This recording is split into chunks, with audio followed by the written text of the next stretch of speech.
Y si te digo que esta película narra la transformación de un ateo al investigar sobre la supuesta falsedad de la existencia, muerte y resurrección de Jesús, y que pienso darte dichos argumentos resumidos y fáciles de entender, ¿te animarías a ver el video completo?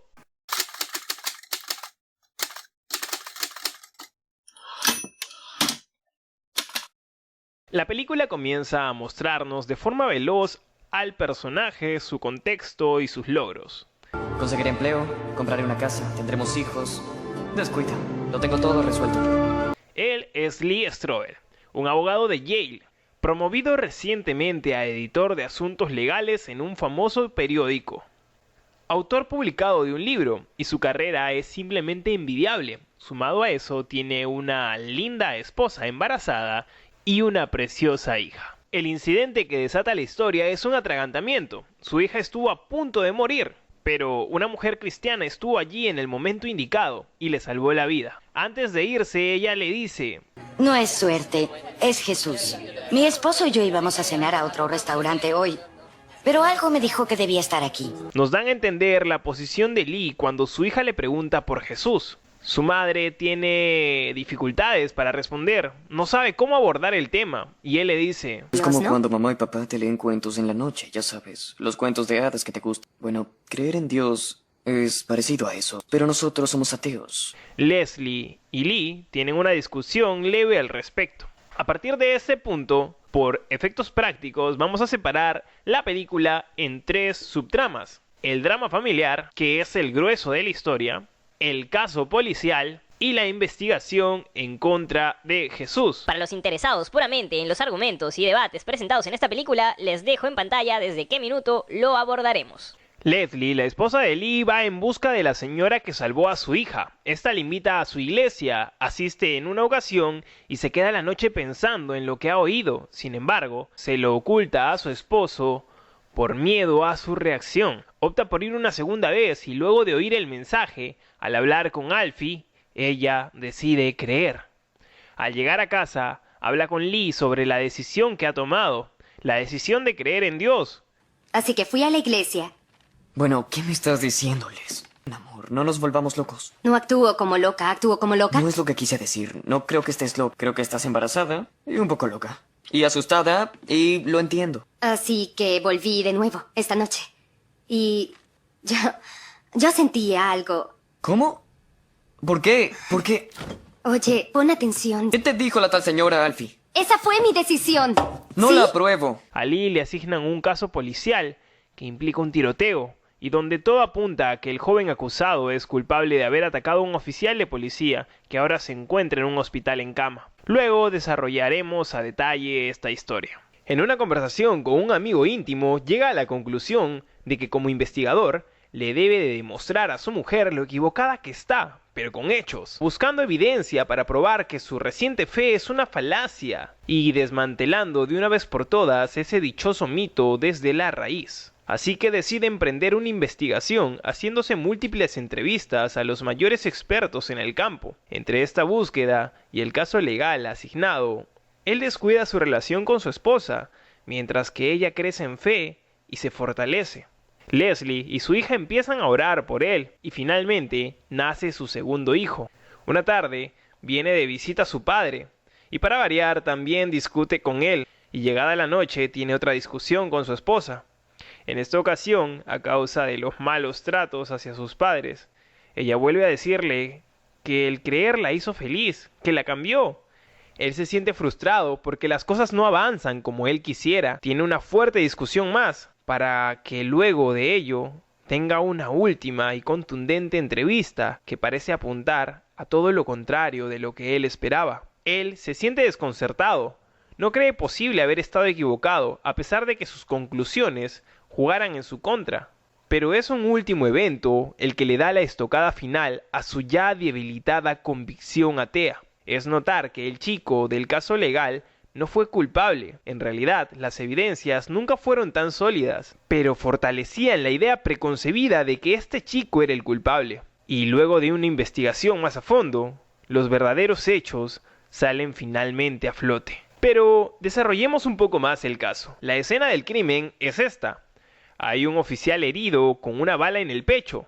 un joven afroamericano sospechoso que tiene un arma y que ha sido disparada y le falta un casquillo. Y a esto le añadimos que el acusado y la policía se conocían desde mucho tiempo antes, pues este lo había arrestado por delitos menores. Todo apunta a que es culpable en primera instancia.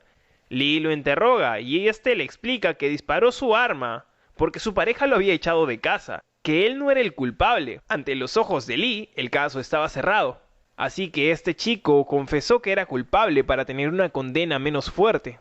Al entrar en la cárcel, lo atacan por sus declaraciones. Lee se siente culpable y mirando bien la información nota algo.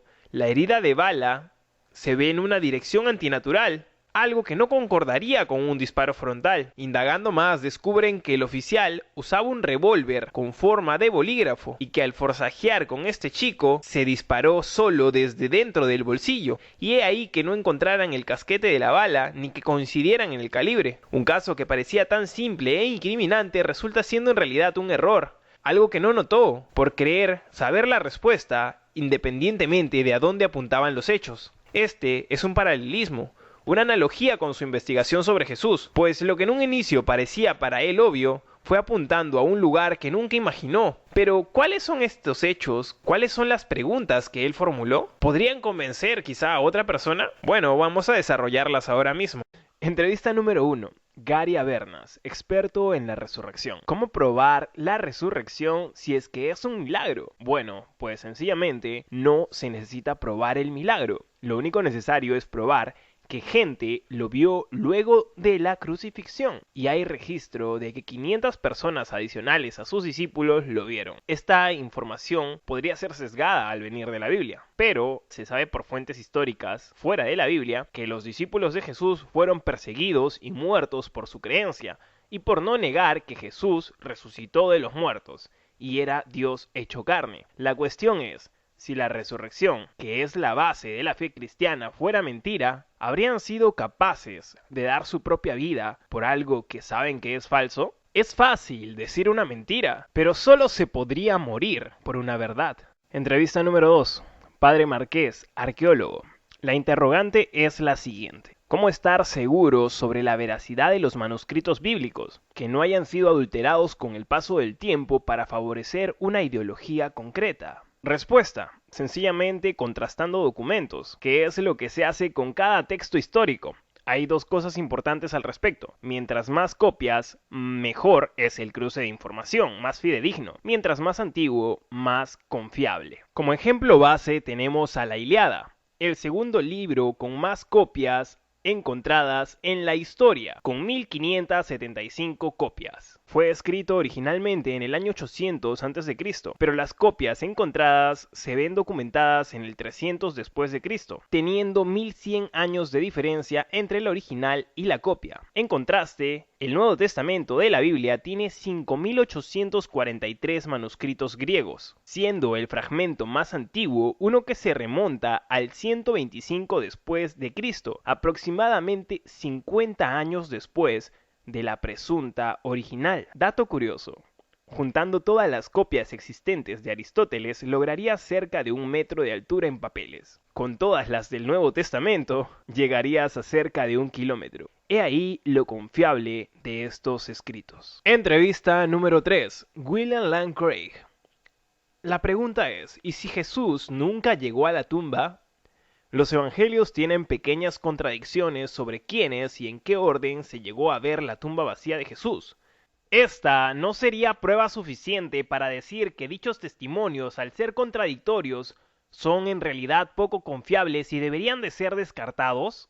Pues este no es ningún inconveniente, porque en el derecho penal, al entrevistar a distintas personas sobre una escena del crimen, nunca se espera que los detalles secundarios sean los mismos, siempre y cuando la base de la historia no cambie el hecho principal, pues personas distintas tenemos recuerdos y testimonios distintos. Incluso si se parecen demasiado, resulta ser sospechoso. Entrevista número 4. Roberta Waters. ¿Y si la resurrección o la que las 500 personas vieron fue una alucinación colectiva o una especie de sugestión? Bueno, la psicóloga responde que no es posible, que incluso la resurrección es un milagro más probable que 500 personas soñando lo mismo. Estos razonamientos, llevan a Lee a pensar que la única forma de resolver el caso es que Jesús nunca haya muerto y que por tanto nunca estuvo en la tumba, se recuperó y por eso lo vieron luego. Entrevista número 5. Esta es la afamada teoría del desmayo. Jesús nunca murió, solo se desmayó y luego despertó. El erudito en cuestión dice que no es posible.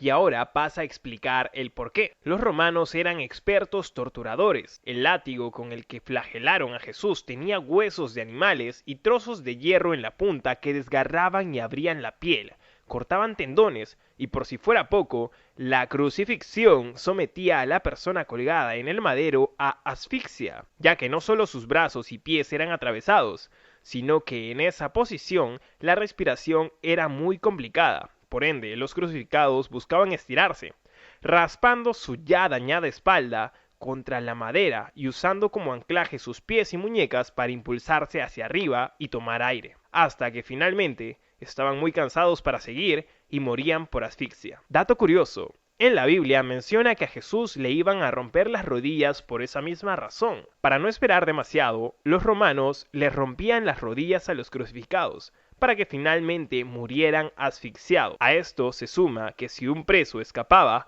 el soldado moría en su lugar, lo cual los hacía ser muy cautelosos. Por último, la revista de la Asociación Médica Estadounidense indica: sobre la muerte física de Jesús. Es evidente que el peso de las pruebas médicas e históricas indican que Jesús ya había muerto cuando le infligieron la herida en el costado. Por consiguiente, las interpretaciones que se basan en la suposición de que Jesús no murió en la cruz parecen no concordar con el conocimiento médico actual.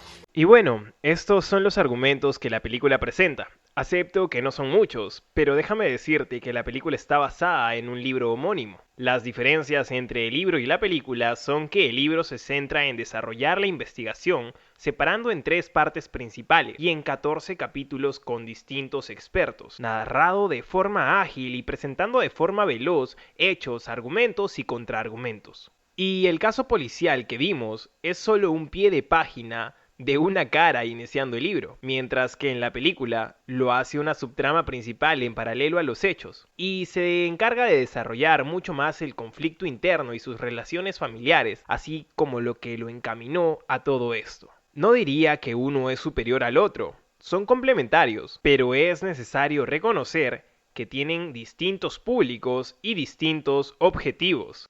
El libro argumenta de forma feroz, buscando disuadir toda duda, mientras que la película busca que el espectador abra su interés al tema.